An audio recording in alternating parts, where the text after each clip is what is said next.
Hi, everyone, and welcome to the Heart of Innovation. Today, we are going to be talking about diabetic foot ulcers, which every 20 seconds, somewhere in the world, someone is having an amputation due to a diabetic foot ulcer.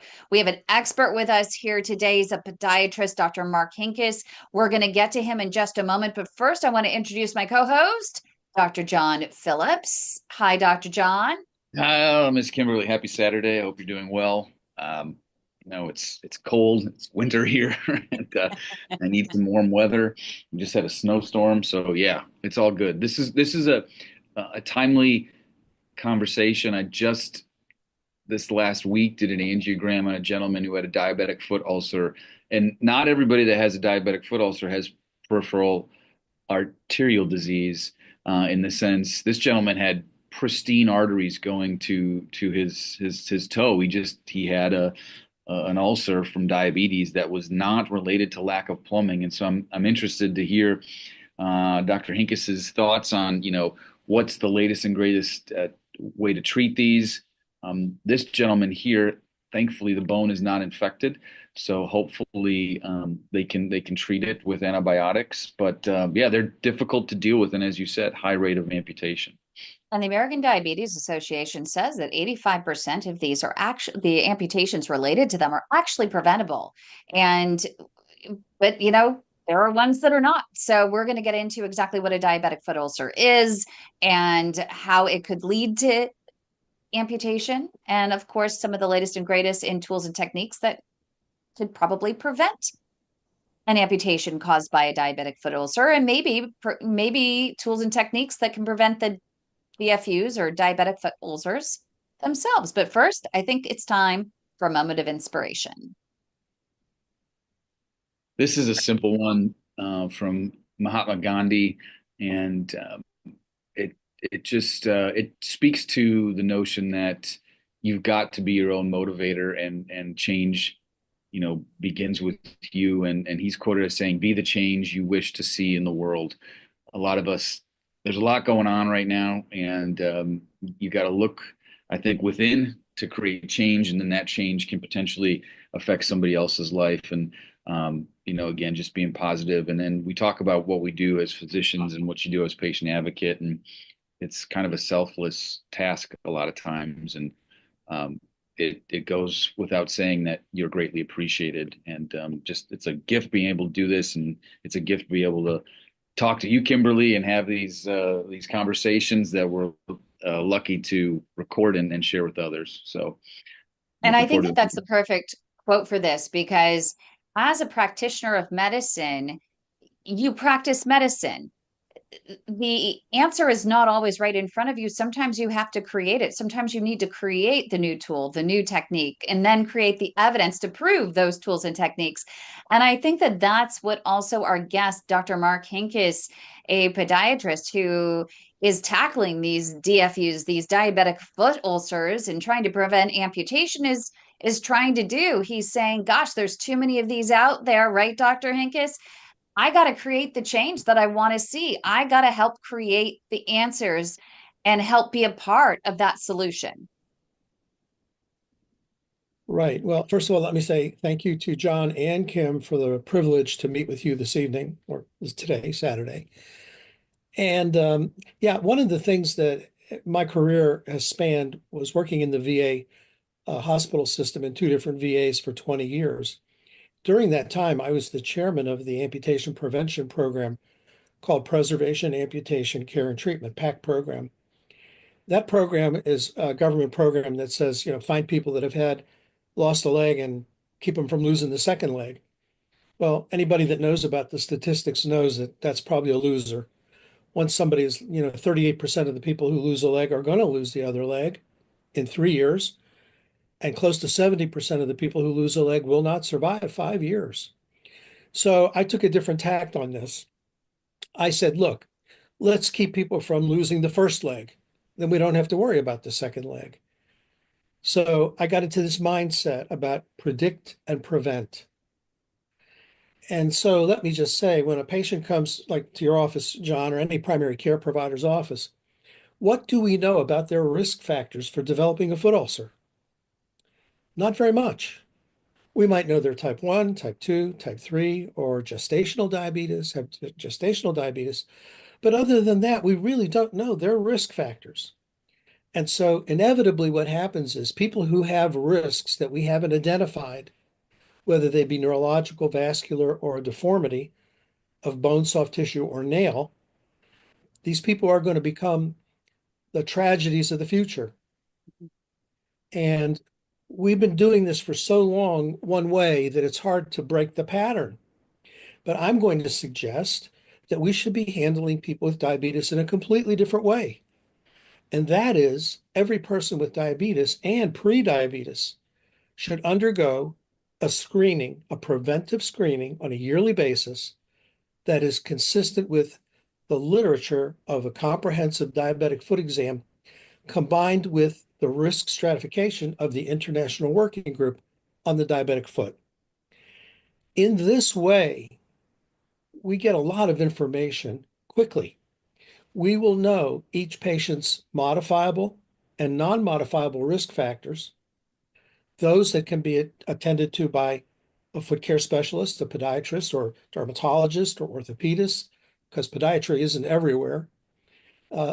Those could be taken care of quickly. Other risks that the podiatrist cannot deal with should be sent out to the multidisciplinary group. In this way, if we never let the first ulcer happen, we're going to prevent the infection, the hospitalization, the amputation, and in some cases, premature death.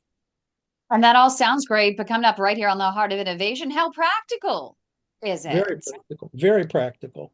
We're going to hear more about that in just Yeah. a moment right here on KDOW, so stay with us.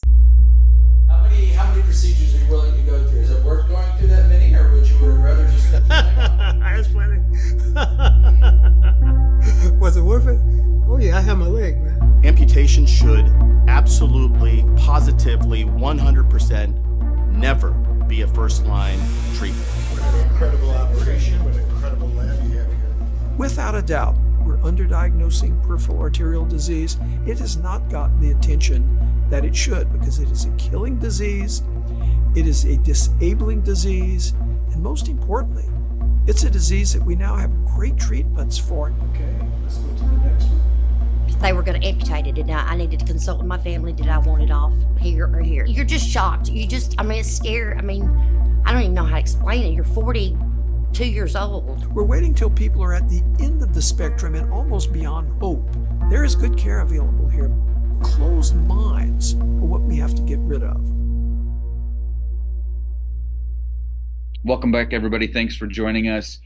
Just before we went to break, we were listening to Dr. Hinkes kind of map out a strategy that he, I think, implemented or tried to implement it at the VA as a podiatrist. And I heard screening, I heard about prevention, I heard about assessing risks and modifying risks. So before we get into like the optimal screening regimen that you came up with or would like to come up with, what is the number one modifiable risk factor, aside from the patient's diabetes, that can help prevent an ulcer?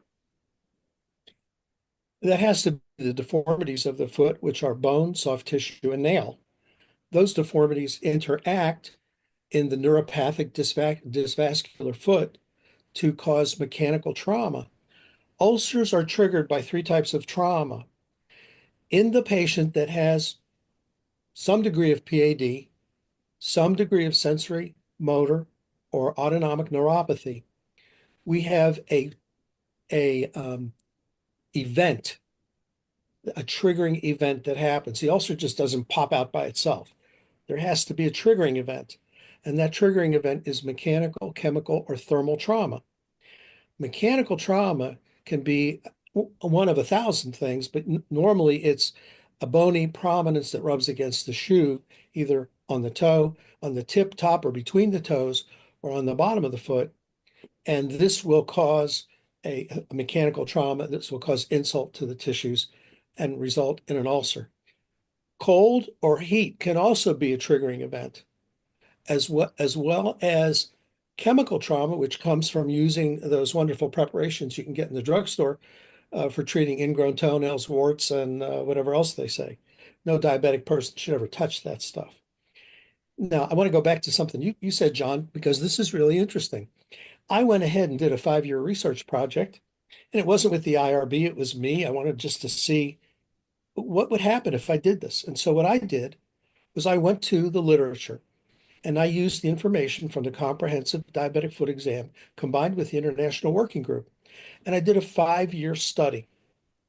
The results were amazing. We had decreased amputations by 40% and decreased costs by 62%. So, ask me now, what's the deal with this? Well, the deal with this is it has a lot to do with the business model of the practice of the provider that's taking care of the patient. But we need to go one step back. The ratio of endocrinologists to adult diabetic patients is about 1 to 5,000 in the United States. And so by default, these patients are handled by their primary care provider. And this is the choke point of this whole problem. Primary care providers are generalists. They're not specialists. And people with diabetes need specialty care. And so what happens is primary care providers are busy. I'm not going to say they're not good because I know they're doing the best they can. They have about 17 minutes to take care of everything from A to Z. And a lot of the time, the foot, because it's at the bottom, doesn't get taken care of. Some providers never look at a diabetic patient's feet. Some providers will look on a cursory basis. It's very rare that a primary care provider has the time or the ability or wants to do a comprehensive diabetic foot exam. So what happens is these doctors, what did they hear at lunch? What did they read in an article? What did a friend tell them? And so they do a limited exam. That might be a monofilament. It might be palpation of pulses, but they don't get too deep into it. And so what happens is we have gaps in care because we haven't identified these patients' risk factors. And because of that, we end up treating problems instead of preventing problems. So at this point, if we screen patients, and I want to tell you the way this happens is the doctors don't have enough time anyway. So there's two journeys. There's the journey of the examiner and the journey of the provider, the doctor. The examiner can be a nurse practitioner, or a trained technician. And the examiner can do everything that needs to be done. There's a focused diabetes history that the patient would complete. Then there's an exam that the examiner would complete. The information that would be derived from this would do 4 things. It would identify each patient's unique risk factors for developing a foot ulcer. It would stratify patients into one of the 4 internationally accepted risk groups of the International Working Group of the Diabetic Foot. It would provide information to the provider on how to mitigate the risks that have been identified. And it also will tell the provider when that patient needs to be rescreened. Now, there's more information that comes from this. There are 4 categories. And what happens is we'll stratify patients into one of those 4 categories. And the idea here is now we know what this patient's risk factors are. Mm-hmm. And now we also know what we need to do to prevent this patient from going into the next highest risk category. So this is something that, nobody looks at, nobody thinks about it. The other issue that is attendant to this, and I'm probably going to make some enemies, but I don't really care. Okay. Well, you're really trying to save the patients, and you see a problem. Right. It's frustrating that no one has fixed it. And you're like, we got to do something and quick, or we're going to keep losing legs. You're right. So let's talk about the business of medicine for a minute. The most common business model for medicine is called the fee-for-service business model. And in fee-for-service, there's not much screening and there's not much prevention. And the reason why is providers in fee-for-service need patients to be sick. If they're not sick, they're not coming in. And if they don't come in, the provider's not making any money. It's an awful situation. let's talk about what the alternative is. The alternative is called value-based care. And a lot of people know about it, some people don't. Value-based care is 180 degrees away from fee-for-service. Value-based care is kind of a modified capitation, a situation where the government identifies a patient and refers them to a group of providers, kind of like an integrated healthcare service, maybe like Kaiser, for example, in California, and gives this group a load of cash, whatever it is that they decide. And how they how they decide what they're going to give them is based on the previous year's diagnoses. So they give them this money and they say, don't come back for another penny because we're not going to give you any more money. This is what you have to take care of this patient. Mhm. So it's now incumbent on the providers to do everything they can to keep this patient healthy and out of the hospital and not develop an ulcer and not have a heart attack and all the rest of it. And coming up So- right here on the Heart of Innovation, we're going to hear more from Dr. Hinkes, so don't go away. Stay right with us here on KDOW.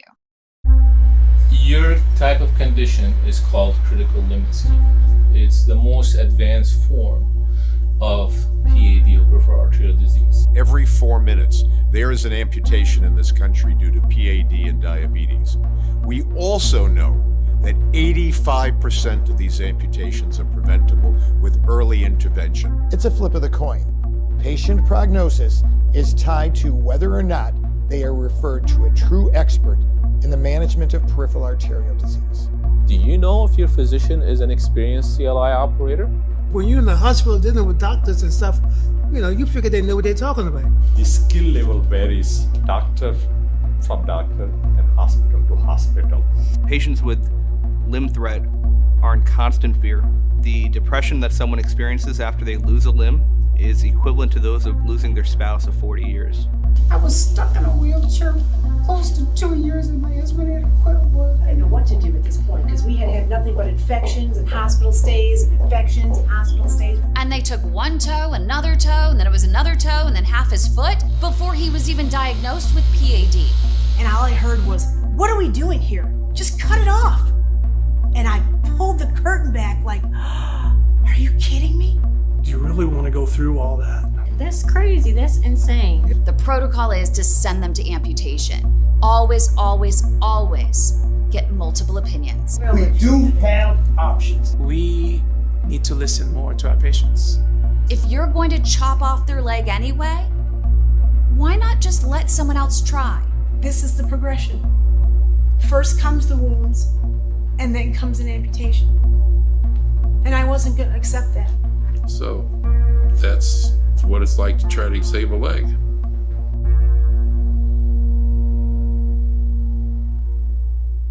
Welcome back, everybody. Thanks for joining us. Appreciate Dr. Hinkes joining us. The value-based care versus fee-for-service, clearly, like you had mentioned, opposite ends of the spectrum. I think we'd all recognize that our system is broken to some degree, and getting to value-based makes sense to me, but we're not there yet, and I don't know when we're going to get there. But in the meantime, in 2025, walk me through a comprehensive diabetic foot exam and the screening process. So let's say I come to your office and I have type 2 diabetes, okay? And it's relatively well controlled, at least in my mind. And I'm seeing you because my primary care doctor said, well, you need to go get a foot exam and you need to go see a podiatrist. So here I am.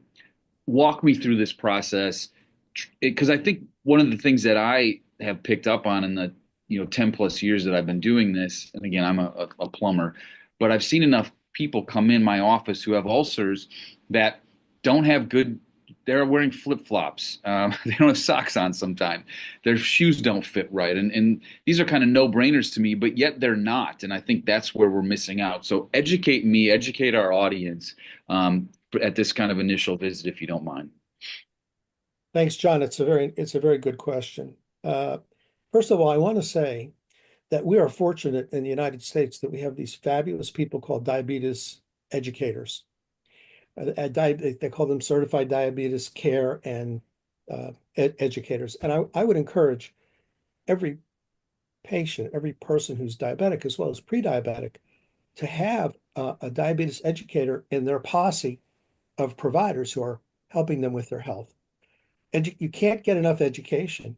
And as a matter of fact, John, to that end, I've written 2 books about prevention in diabetic foot. One is called Keep the Legs You Stand On, and the other is called Healthy Feet for People with Diabetes. So before I started to go into the software area, I recognized exactly what you're saying. The patients need education. And in my own way, I thought maybe, this will be helpful. And some people have really benefited from it, but I haven't really reached out to the masses the way I would have hoped. So as far as your patient you're speaking about, there's a lot. The problem that we have with managing people with diabetes is, I hate to say herding cats, but it comes back to that. There's so many things that affect these people: their diet, their education, their knowledge base, the foot gear that they wear. Do they bathe? Are they able to see, reach, and take care of their own foot problems? I mean, I had a guy come in one day, his second toe, the distal phalanx was actually emanating out of the toe. And I said, what happened? And he says, well, I was cutting my toenails. So, these things do happen. Yeah. Okay. So let's take your patient. Well, one of the things that we need to know is, are you using a CGM, or are you doing a hemoglobin A1C? Because there's a world of difference on understanding how this patient is controlling their blood sugars with a CGM. And, I think probably every person with diabetes needs to have a CGM. And that's the wearable they put on their arm that automatically measures their glucose, and it talks to their phone or an app on their phone. Yes, it's called a continuous glucose monitor. And it used to be you could only get it with a script. Now you can go into Kroger and buy one. And a lot of people who aren't diabetic, who are sports minded and who are trying to gain or lose weight, are using these tools. The other thing that's really interesting about the CGM is it will produce data. And the data with the CGM is going to tell us how long and how far the patient is out of range, out of that normal glucose range. And this is critical because we're going to be able to correlate that information with what risk category the patient is in. So the patient will have a focused diabetes history. And we're going to ask them things like, and do you get cramps when you walk in your legs, or do you get cramps when you lay in bed? Are your feet numb? Do you have burning, tingling, or shooting? Have you been diagnosed with retinopathy? Have you been diagnosed with nephropathy? What previous surgeries have you had? Have you had any previous vascular surgery? If you did, what did you have? Have you had an ulcer? Have you had an amputation? So these questions are all focused on getting little bits of information that are suggested by the literature in the comprehensive diabetic foot exam. And it's very easy because we can put it on a screen and there's no typing. You just click yes or no on the box and you go to the next question. So the history is really important. The physical exam, and this is kind of a neat thing. The physical exam, I'm designing this in such a way that you don't have to know anything about diabetes and you don't have to know anything about feet. And here's how it goes. The patient sits in front of the examiner, and the examiner has a little computer screen, and it shows a picture. And let's say it shows a picture of a hallux abductovalgus, or what people would call bunion. So that's a bony deformity. So if the person's foot in front of the examiner looks like the picture, they check the box yes. And now we've identified not only a data point, but something that we can look to modify to prevent the ulcer. And so we use this system to go through a physical exam, a neurological exam, a vascular exam, a musculoskeletal exam, ranges of motion. We look for bone, soft tissue, and nail deformities, which would be bunions, Taylor's bunions on the outside, digital deformities, maybe Haglund's deformity in the back of the foot. Vascular, we're going to look for pulses. We're going to look for capillary return. We're going to look for skin color, skin temperature. If we can get an ABI, all to the good. But ABIs are not readily available everywhere. So, we have to take what we can get. Okay. And then we identify soft tissue, and that can be corns or calluses, or it can be an infection between the toes. And then part of the soft tissue identification will show hyperkeratotic skin lesions which are associated with autonomic neuropathy. So if we identify that a patient has that on their foot, now we've got a pretty good indicator that this patient has autonomic neuropathy.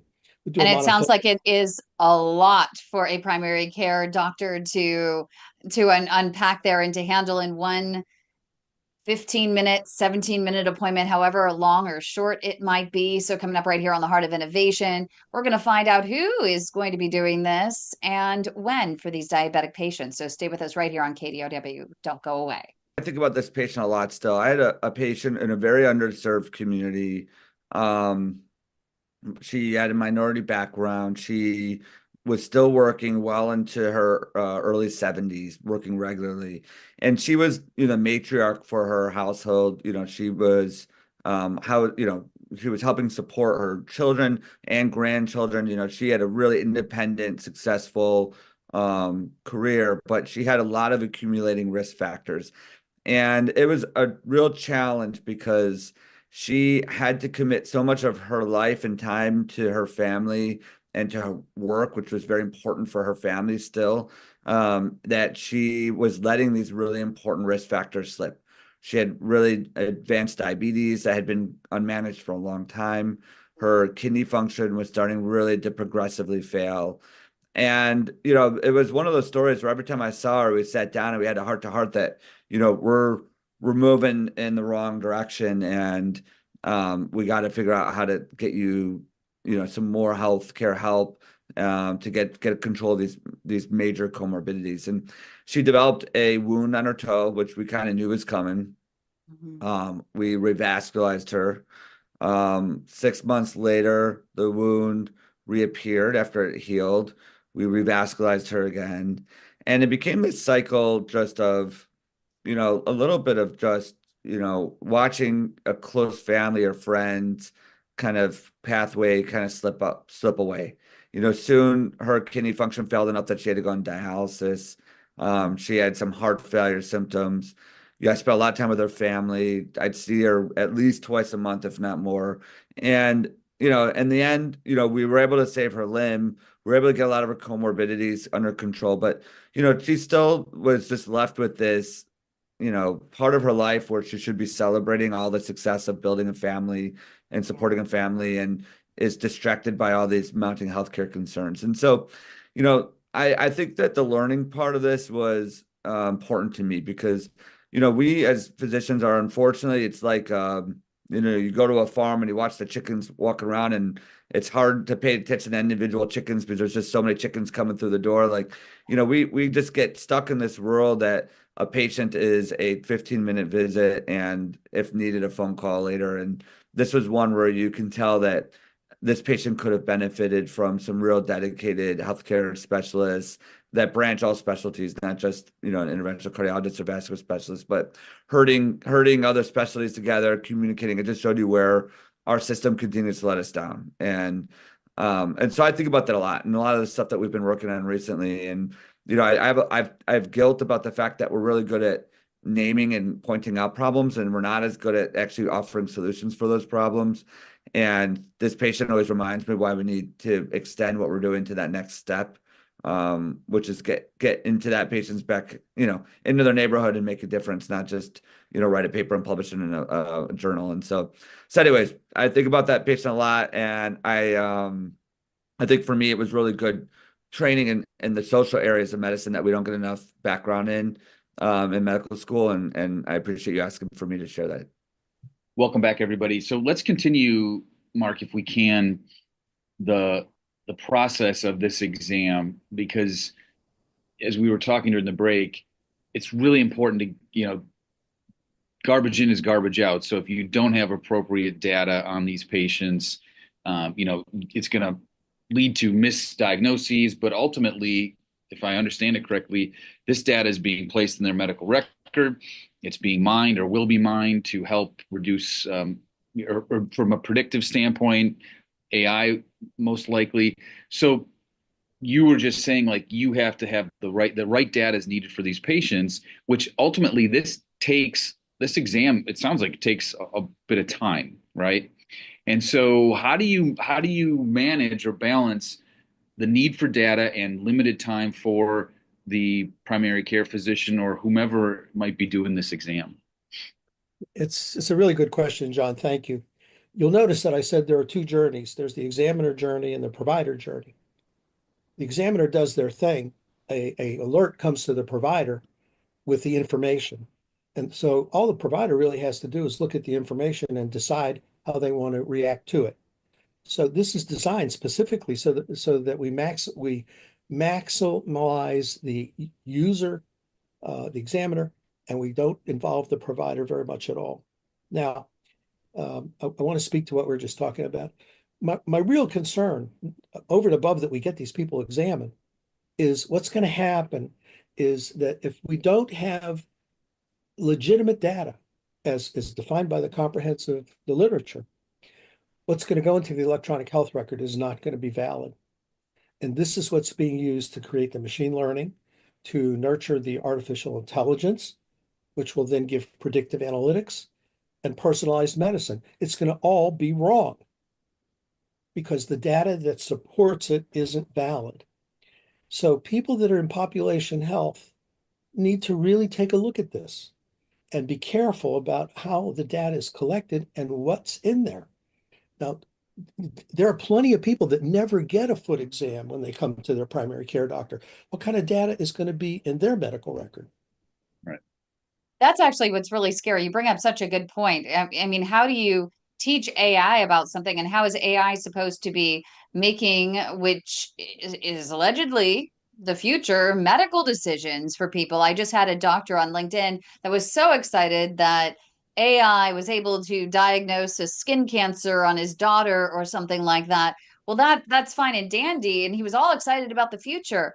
But the AI is only as good as the information that you're putting in. Such an incredible point. If we don't have this information in there about the foot on these diabetic patients, then our future with AI and DFUs looks pretty grim.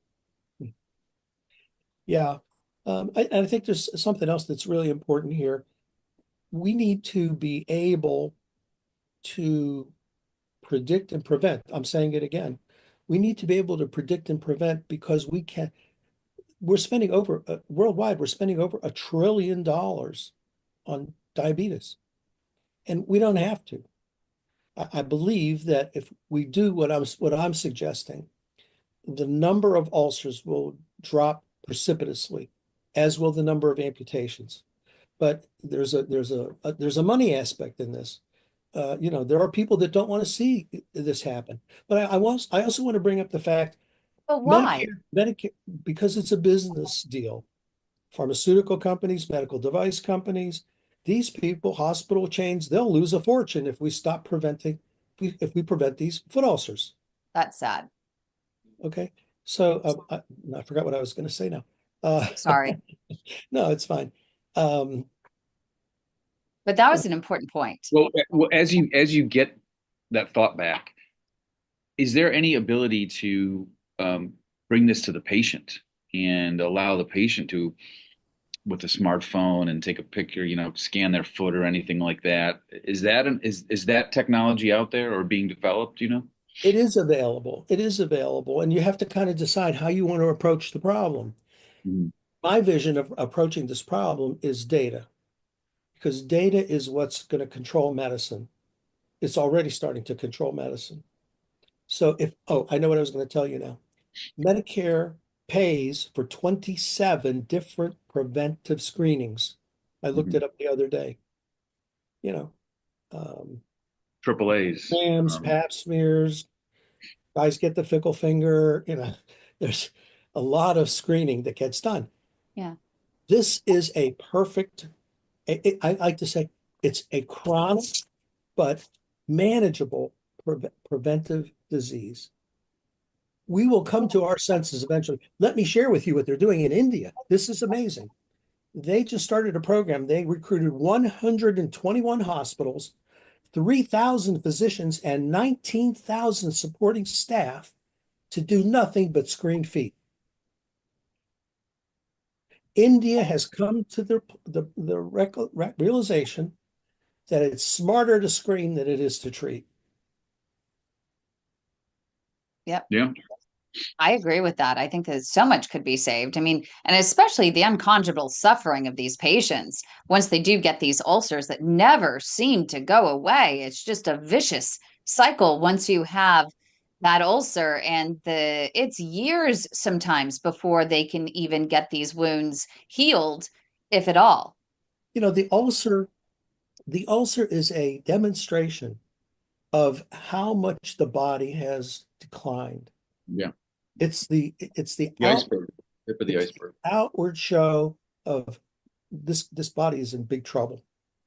You can't see, you can look in the eye, you can see inside a little bit, but when you start to see foot ulcers and things like this person's in real trouble. And it's not just their foot or their leg. Well, coming up right here on the Heart of Innovation, we'll have final thoughts from Dr. Mark Hinkes, amazing podiatrist with a great plan to try and predict and prevent diabetic foot ulcers and ultimately amputation. So stay with us right here on KDOW. It was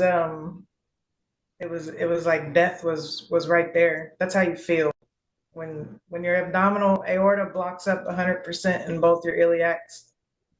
You feel like death is there.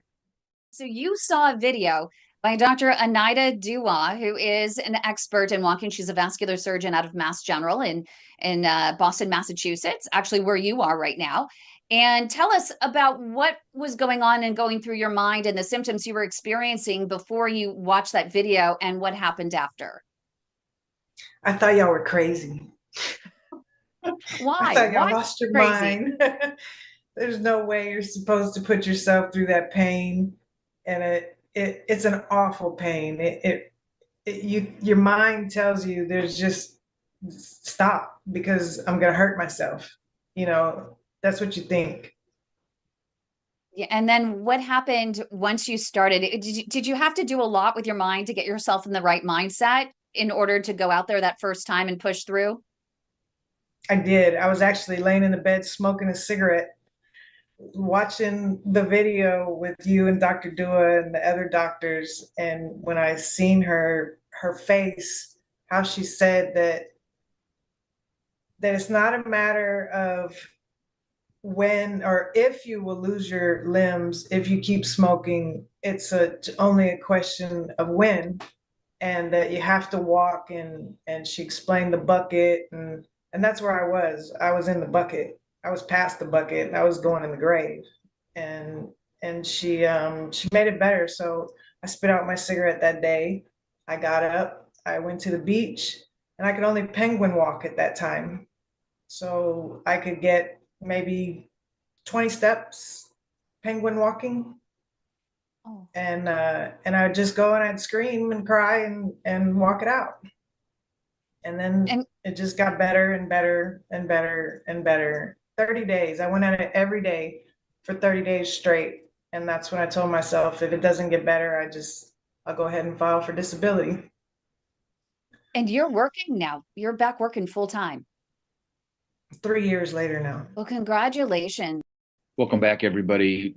Finishing up the show. Fantastic conversation. I've learned more about foot screening than I've, learned about in 12 years of doing intervention. So Mark, let me ask you this. There's a new administration in the White House, and it sounds like there's a little bit of a lean towards maybe being a little bit more proactive and preventative. So if you got, I don't know, I'm going to make up a number, $10 million. And they said, Dr. Mark, here's $10 million, implement your program. What's the first thing that you would do? Would you, because I can't imagine, like you said in the break, you can't have the podiatrist do this. So we need to train other people to do this. Is it going to training? Is it going towards software? What's it going towards? Well, I think we have to do several things all at once. The first thing is to develop what are called wireframes, which is the instructions that we would give to the engineers to program the software. At the same time, we want to identify who will be the best people to administer the screening. And while I love podiatry and I would like every podiatrist to be able to do it, there aren't enough of them. And so, and primary care providers, I've already, talked about them today. So my thought is nurse practitioners are going to be the people that we should go to. There are 300,000 of them actively practicing in the United States right now. So I believe I think they'll find the time. The other option, John, is to create what's called a health hub. And a health hub is a place where you go just to get labs, just to get screening. So theoretically, like do that in Scotland, you get your eyes, you get your feet, you get everything in one place. Yeah, I think, what about taking it to, we talked about this briefly and we've got 2 minutes left. Can you take it to the patient? Can you, is the patient capable of screening themselves or no? No, but it will work on any connected device. So you could do it on a boat, you could do it on a mountaintop, you can do it in the patient's home. Mm-hmm. Okay. Okay. Patient can't screen themselves. It's it's not kosher to do that. But if you were to coach them on going to their doctor right now or nurse practitioner right now, what are the top 3 things you would tell these diabetic foot patients in the meantime to actually do or say to get at least somewhat of a screening in that appointment? Well, I would say, look at your feet for a minute. What do they look like? Are they gnarled? Do you have cords? Do you have calluses? Are your nails thick? You need to start thinking, change how we think. We need to think protect and prevent. Yeah. That's the key. We need the patient to be our partner. Mm-hmm. Just because I identify all this stuff doesn't mean, bingo, it's going to all go away. It's not going to go away. We need the patient to come and say, what's my part in this? How can I help? Because it's my foot we're trying to save. So, and education, again, there's tons of material available. And the diabetes educators are, really there and ready and wanting to help these people.